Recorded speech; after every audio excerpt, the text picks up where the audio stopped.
kisah mistis dan nyata para driver ojol.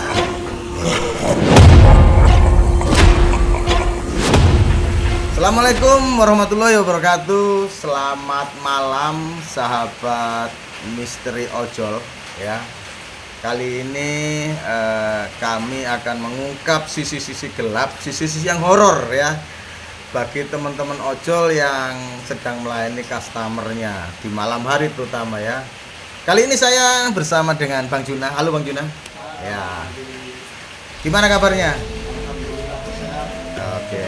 Bang Juna ini adalah ojol yang memang selama ini di kawasan Tarik, Sidoarjo ya, tepatnya ada di ujung paling barat ya, wilayah Sidoarjo. Suatu ketika dia mendapatkan satu orderan GoFood ya, kemudian dia harus mengirimkan ke wilayah Tulangan Sidoarjo yang cukup jauh jaraknya. Dia tidak tahu wilayah Tulangan, hanya mengandalkan map ya. Jadi Mas Juna ini tetap berupaya untuk memberikan pelayanan yang terbaik bagi customernya yang sudah order. Nah, kita coba lihat nih hari ini sisi horor atau sisi misteri dari yang dalam Mas Juna.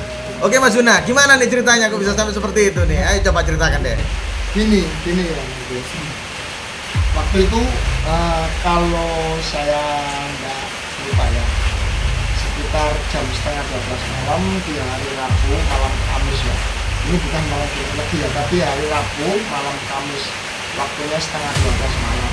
Setelah pulang mengantar dari orderan long trip ke arah Surabaya, waktu itu jam setengah 12 saya dapat orderan GoFood ya, resto GoFood di malam hari.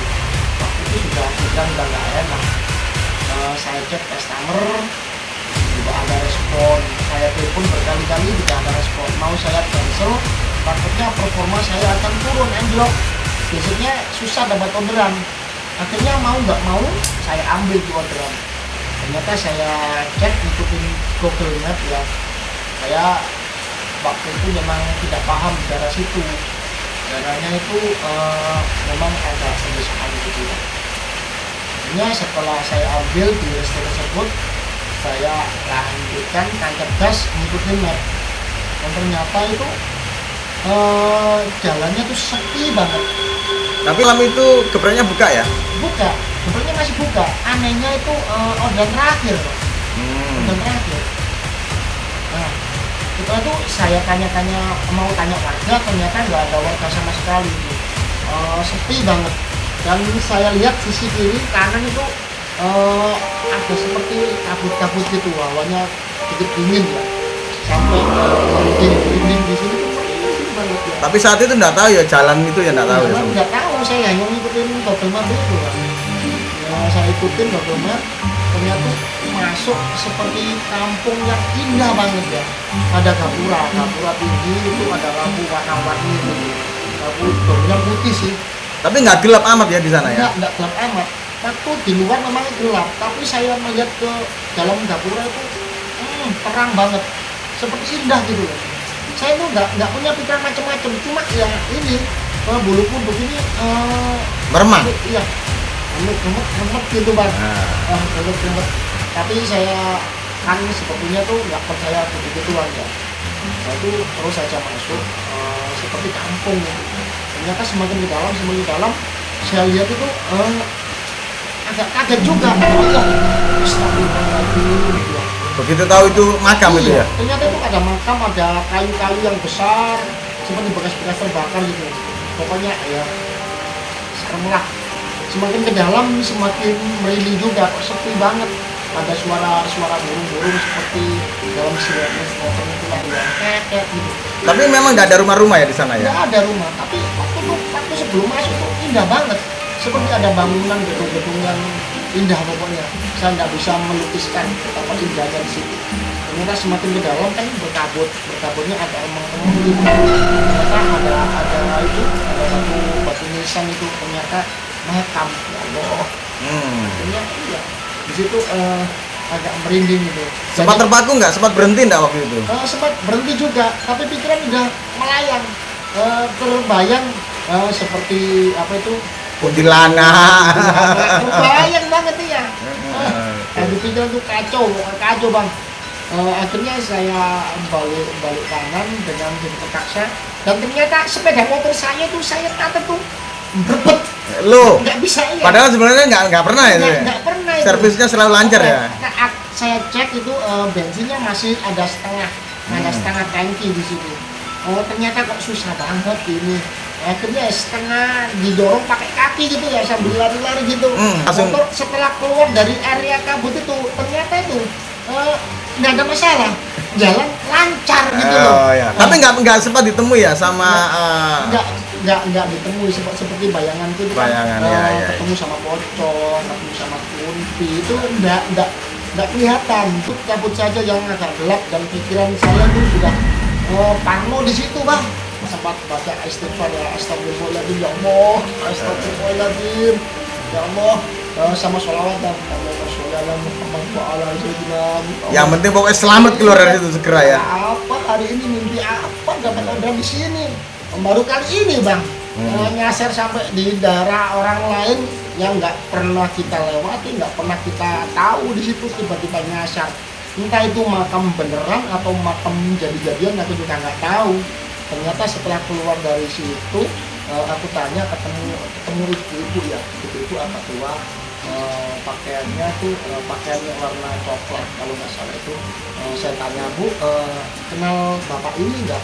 Ternyata katanya itu salah lokasi Pak, lokasinya itu di seberang sana, setelah jembatan itu ada belok kiri kan gitu.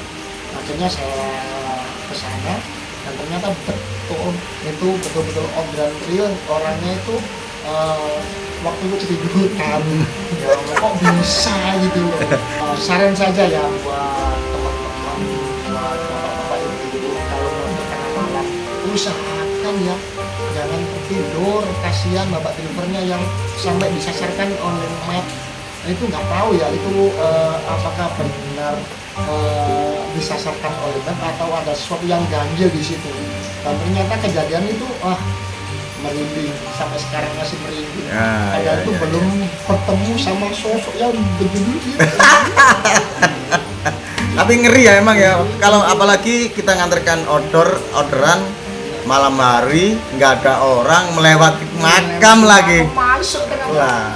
Ya, untung ya bang ketemu sama ibu-ibu itu. Kalau nggak ketemu ibu mungkin ya saya tersesat gitu.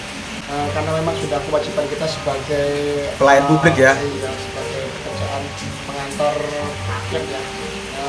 Waktu itu memang kebanyakan itu customernya tuh susah dihubungi bang.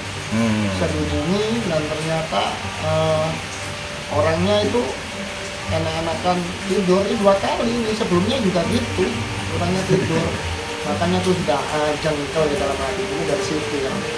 Jadi buat teman-teman kalau mau muncul yang ikhlas hati, yang rela menjalani meskipun keadaan orderan itu sangat sulit untuk dijalani ya. Kadang-kadang itu hati itu kalau sudah jengkel itu pasti ada kejadian yang nggak kita harapkan, pasti itu ya. Jadi pengalaman misteri ini sahabat memang seringkali terjadi ya. Sebagai seorang driver ojol yang memang 24 jam bahkan 48 jam kalau kerja karena tuntutan hidup ya. Tapi saya ingatkan lagi teman-teman, bekerjalah sepenuh hati ya, tentunya dengan berdoa ya. Terus kemudian tetap hati-hati, tetap waspada, aturan dipakai agar selalu selamat dan mampu memberikan pelayanan terbaik buat customernya. Oke sahabat ojol misteri, kali ini sahabat kita Mas Juna ya sudah menceritakan sisi horor dan mistisnya ya, pengalaman yang sulit dilupakan ya. Semoga ini bisa menjadi pengalaman-pengalaman lagi buat teman-teman yang lain ini. Ya, jadi next time ya Mas Juna kalau ada lagi cerita kita sambung lagi ya. Oke. Kita akhiri di sini. tetap hati-hati dan tetap waspada ya. Ingat, Tuhan tetap mendampingi kita melalui doa-doa kita. Oke sahabat, bye bye.